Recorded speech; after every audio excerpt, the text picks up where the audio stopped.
Hello everyone and welcome back to another video from Wake&Tech. In this video, I'm going to show you how to change the Tradingview website or interface into dark mode. So let's get started right away.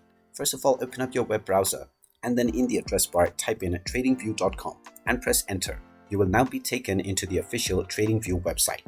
Now from the homepage, if you haven't logged into your account already, go ahead and click on the account icon at the top right corner and proceed with your credentials to sign in. Once you have been logged in, you will end up within the market summary page.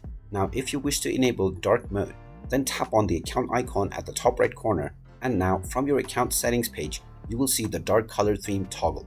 Go ahead and tap on the button at the right side, which will turn the toggle on, and this will also enable the dark color theme or the dark mode within your web browser interface.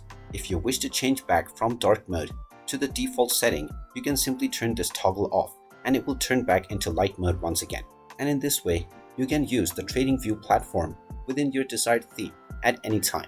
And there you have it. That is how easy it is to change the Tradingview website interface into dark mode. If you find this video helpful, make sure you hit that like button and subscribe to our channel if you haven't done so already.